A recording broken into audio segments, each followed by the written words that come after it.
अगर मेरे long video को अगर आप देखना चाहते हैं तो मैं लॉन्ग वीडियो को भी अपलोड बहुत सारे कर चुका हूं, जैसे कि रिफ्लेक्शन ऑफ लाइट का, प्रकाश के परावर्तन, अपवर्तन हो गया, यानी अम्ल और क्षारक, ये सब का मैं क्या कर चुका हूं, वीडियो बना करके एक स्पेशल बोर्ड पर मैं अपलोड कर चुका हूं। लेकिन मैं कोशिश करता हूं कि उससे से कुछ रिलेटेड ऑब्जेक्टिव जो बहुत इंपॉर्टेंट है, हालांकि आप अगर मेरे लेक्चर को सुनेंगे तो बहुत सारे आपको डॉट क्लियर हो जाएंगे ऑब्जेक्टिव और सब्जेक्टिव सबका। लेकिन मैं फिर भी कोशिश करता हूं कि आपको जो जिस तरह से ऑब्जेक्टिव आते हैं उस तरीके के मैं आपको कुछ बुक्स में आकर के मैं आपको समझाने की कोशिश करता हूं और याद करवाने की कोशिश करता हूं। आइए थोड़ा सा ध्यान देते हैं हम कॉपी यानी बुक पर। सबसे पहला जो होता है कि अगर आप 10th का हैं तो आपको ऑब्जेक्टिव भी जरूरी है और आपको सब्जेक्टिव भी जरूरी है। अगर आप मेरी टोटल्स वीडियो को देखना चाहते हैं, ऑब्जेक्टिव है, जितने भी इंपॉर्टेंस ऑब्जेक्टिव होंगे, जितना मैंने आप याद करिएगा तो आपको एग्जाम में आ जाएंगे।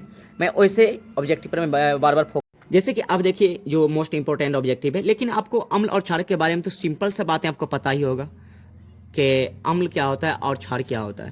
तो अम्ल जिसका स्वाद खट्टा होता है, क्षार जिसका स्वाद कड़वा होता है, ठीक है। तो ये आप नॉर्मली जानते होंगे। अगर लॉन्ग वीडियो आपको देखना दिया करके मेरे लॉन्ग वीडियो पर जाइए और उसको अम्ल क्षार लिखिएगा, आपको आ जाएगा भाईजान सर। जैसे कहेगा कि अमोनियम क्लोराइड का जलीय विलयन होगा। अमोनियम क्लोराइड का जलीय विलयन जो होगा वो कैसा होता है? अम्लीय होता है। अमोनियम क्लोराइड का जलीय विलयन क्या होगा? वो अम्लीय होगा। आपको याद रखना, अमोनियम क्लोराइड का जलीय विलयन क्या होगा? अम्लीय होगा। ऑप्शन रहेगा आपको अम्लीय, क्षारीय, उदासीन, कोई नहीं, तो क्या होगा? अम्लीय होगा।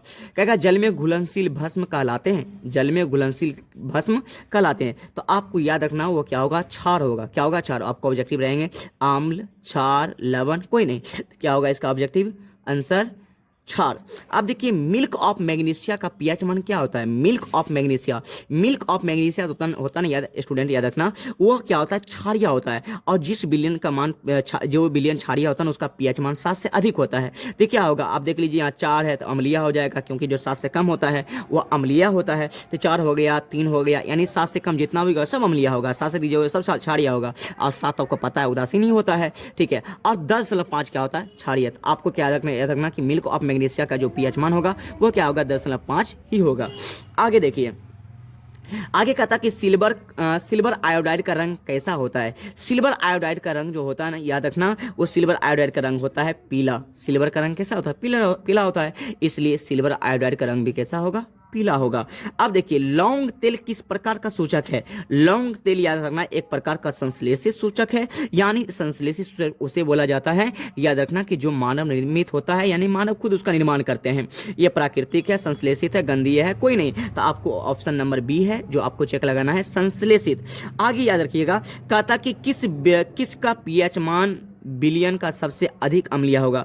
आपको एक बात मैं बता दें कि जब पीएच मान जाइएगा, पीएच स्केल पर आप देखिएगा तो 0 से लेकर के 14 तक अंक रहते हैं, लेकिन 7 से आप जितना पीछे जाइएगा, मैं कोशिश करूंगा कल कॉपी और पेन दोनों लेकर के बैठूं ताकि इसको मैं बहुत आसानी से मैं समझा सकूं, ठीक है।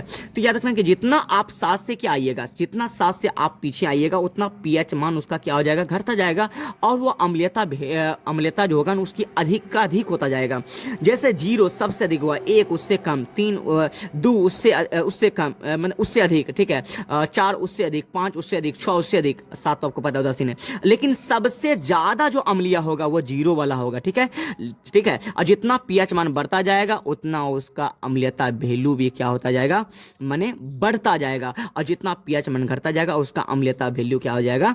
घटता जाएगा। और जितना कम होगा वो उतना अधिक अम्लीय होगा, जितना पीएच मान कम होगा उतना अधिक अम्लीय होगा। यानी 0 तो अधिक अम्लीय होगा, 2 है तो फिर क्या होगा? 0 अधिक अम्लीय होगा लेकिन 2 कम अम्लीय होगा। अगर 3 और 2 की बात करें तो 2 अधिक अम्लीय होगा लेकिन 3 कम अम्लीय होगा। समझ में आ गया होगा बातें? आगे देखिए, आगे कहता क्या है कि आयोडीन, इसका मतलब हुआ 1 2 3 4, तो आप समझ लीजिए इसका सबसे अधिक कौन होगा? पीएच मान सबसे अधिक अम्लीय कौन होगा? तो 1 वाला होगा, नॉर्मल सी बात है, क्योंकि 0 और 1 और 3 4 में देखिएगा तो सबसे कम कौन? 1 है, इसलिए अधिक अम्लीय होगा। आगे कहता है आयोडीन युक्त नमक, आयोडीन युक्त नमक है, तो आयोडीन युक्त नमक में क्या होता है कि याद रखिएगा, जो NaCl होता है, सोडियम क्लोराइड, वह नमक का स्रोत होता है, उसमें KI भी मिलाया जाता है और उसमें KiO3 भी मिलाया जाता है। यानी ये दोनों जो है, ये A और B दोनों होगा जो आयोडीन युक्त नमक होता है। आगे क्या होता है याद रखिएगा, ध्यान दीजिए, ध्यान समझने की कोशिश करिए, क्योंकि ना आपका ज्यादा टाइम जाएगा। कौन क्षारक अम्ल है? कौन क्या कहता है, क्षारक अम्ल है। मेथेनोइक अम्ल है, सल्फ्यूरिक अम्ल है, मेथेनोइक अम्ल है, एथेनोइक अम्ल है, और इनमें से कोई नहीं। तो आपको याद रखना सल्फ्यूरिक अम्ल जो होता है क्षारक अम्ल होता है। सल्फ्यूरिक अम्ल कैसा होता है, क्षारक अम्ल होता है। आगे क्या कहता है, बट्रिक अम्ल होता है। बट्रिक अम्ल, बट्रिक अम्ल कैसा होता है, बट्रिक अम्ल होता है सांद्र H2SO4, सांद्र H2SO4। आपको रहेगा सांद्र Cl, सांद्र HONO3, इनमें से कोई नहीं, लेकिन आपको चेक लगाना कौन सी में, सी में। आगे दादा आगे बढ़ते हैं। आगे कहता है सोडा एस का रासायनिक सूत्र क्या होता है। आप याद रख लीजिए, सोना जो एस होता है, सोना एस का सूत्र होता है Na2CO3, Na2CO3 होता है। आपको 4 ऑप्शन रहेगा, लेकिन चेक मारना आपको Na2CO3 में ही। आगे कहता है कली चूना का रासायनिक सूत्र क्या है, कली चूना का रासायनिक सूत्र क्या है। तो याद रखना जो कली चूना का रासायनिक सूत्र होगा वह क्या होगा, कली चूना का रासायनिक सूत्र होगा CaO। CaO ये किसका सूत्र होगा, कली चूना का सूत्र होगा CaO।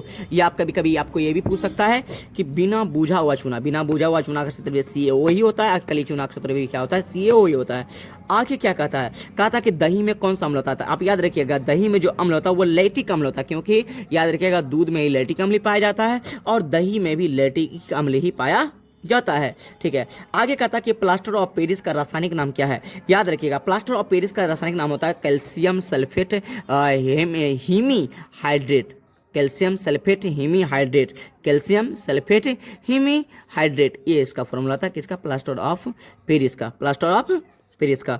अब क्या करता है आपको पता होना चाहिए, चिकित्सा जो होता है, कोई भी डॉक्टर हाथ को जोड़ने के लिए, कभी किसी व्यक्ति का हाथ टूट फाट जाता है तो उसको क्या करता है, याद रखिएगा किसका उपयोग करता है, वह प्लास्टर ऑफ पेरिस का उपयोग करता है। ठीक है, आप जो व्हाइट वाला देखते होंगे हाथ है, जब टूट फूट जाता होगा तो हाथ कभी कभी क्या करते हैं, बैंडेज करवाने जाते हैं डॉक्टर के पास, तो वहाँ से यहाँ तक क्या करता है, बैंडेज बांधता है, लेकिन उसके ऊपर जो देखते हैं व्हाइट कलर का जो रहता है, पूरा चमकते रहता है, वह क्या है, वह है प्लास्टर ऑफ पेरिस, जो व्यक्ति का हाथ पाँव या किसी चीज़ को टूटने से वो बैंडेज कर देता है। आप देखिए आगे कहता है कि सिल्वर क्लोराइड का रंग क्या होता है। अभी तो आपको पहले पता ही, ऑब्जेक्टिव पर सिल्वर क्लोराइड उगनी इसमें आया था, अमोनिया नहीं कुछ अलग आया था, जानिए। आगे क्या कहता है कि सिल्वर क्लोराइड उसका रंग क्या था, सिल्वर, सिल्वर का कलर श्वेत होता है। ठीक है, सिल्वर का कलर कैसा होता है, श्वेत। याद रखना श्वेत माने उजला होता है, यानी सिल्वर क्लोराइड का रंग NaGCl का रंग कैसा होगा, श्वेत होगा। निम्नलिखित कौन लवण है, कौन लवण है, तो लवण क्या होगा, HCl क्या होता है, NaCl क्या है, NaCl का होगा, लवण होगा। लेकिन HCl क्या अम्ल है, NOH क्या क्षारीय है, QH क्या क्षारीय है, लेकिन NaCl क्या होगा, लवण होगा। ठीक है।